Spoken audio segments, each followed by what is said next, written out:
So guys, Star Trek Picard, or as Q would say, Picard, Jean-Luc Picard. Star Trek Picard, the sequel series, the evolution series of Next Generation. And mixed reviews, certainly, mixed reception, and most notably, as we know, season 1 and 2. And then season 3 sort of comes back roaring, and most fans prefer it or absolutely love it. Most people I talk to hate 1 and 2, season 1 and 2, but they love 3. Okay, so, but I was thinking about the way they brought these characters back. You know, legacy characters for Star Trek. Now, not in every case, of course, this list we're going to go over here, but in many instances, they just kill off our beloved Star Trek The Next Generation characters. And you'll see that it's a real pattern. It's a real obvious pattern. So, let's get started. Hugh, the former Borg drone from Star Trek The Next Generation, first seen in I, Borg. He's killed by Nerissa, right? In season 1, I believe, and he was played by Jonathan Del Arco, the actor. Great actor. And he's killed. Goodbye. Goodbye, Hugh Borg. Nada, right? So, this is where it gets the pattern started. Now we have, this is Voyager, not Next Generation. Icheb, one of 7 of 9's Borg children, right, from Star Trek Voyager. He's killed. Icheb is killed in season 1. A really gruesome scene to harvest his Borg implants. But what I thought is they didn't even, Paramount didn't even bring back the original actor, Manu Intiraymi. So it made it very cheap to me. You couldn't even bring him back.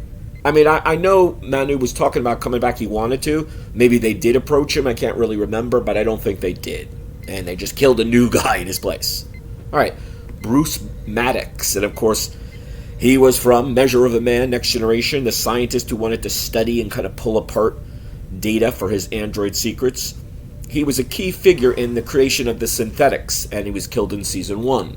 Not a popular character, certainly not a likable character, but yet again, here's another pattern in our let's just kill everybody from Next Gen or from legacy shows. All right, Q, right? Remember? Q, the omnipotent being from Next Gen, of course, one of the favorites, and Deep Space Nine and Voyager.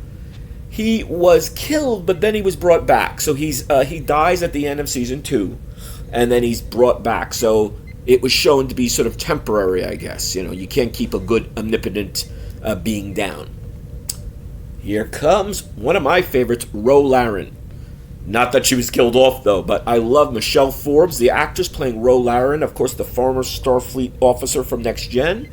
She was killed in season 3 during a confrontation with changeling imposters.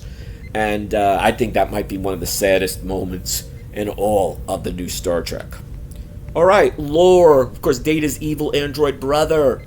Can you be evil and be an android? Can you be an android and be evil? Well, he was certainly a shithead. He was a jerk, but I guess he was evil. All right, so his consciousness was deleted by Data in season 3. So essentially, Data sort of deleted him, took him offline. He just sort of erased them, and that was the end.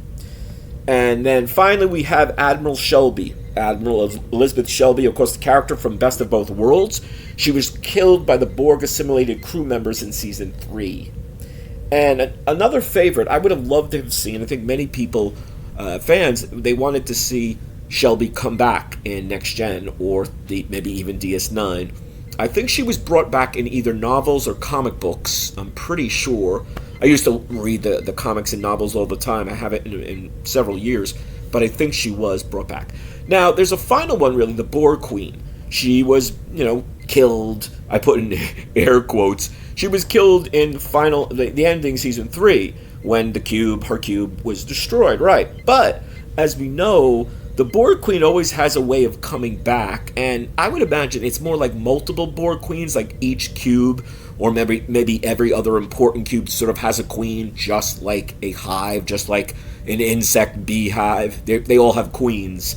Maybe there's one main queen, but she, and with that, of course, Alice Krija, the great actress who originated her. Something with COVID, wasn't available, couldn't do the role physically. I guess she did the voice and they had a stand-in, or I don't know. Very, very wonky, very weird. But there you go. The killings, the murders, the deaths of legacy characters in Star Trek Picard. I really do think it's a very desperate move when you do that. You can kill off maybe one or two. You kill off quite a number. It's an obvious pattern. It's a really desperate move. I mean, I know, for example, shows like, say, Walking Dead. I remember when I first started watching, it's like every season they kill off sort of a major character. It became almost predictable or boring, but that's a new show. These are not legacy characters. That's within the framework of the show. That I can almost understand, or not maybe like, but I can understand it. But it did got kind of fun in one way. It was kind of fun. But when you bring back just beloved characters and kill them off just for shits and giggles, just because we can do it, and that's a good way to do some great writing and story arcs, I don't agree. I think it's pretty piss poor and desperate and kind of pathetic. But what do you think? Give us your feedback. Give us your thoughts. Hope you're enjoying. Hope you're subscribing. See you soon.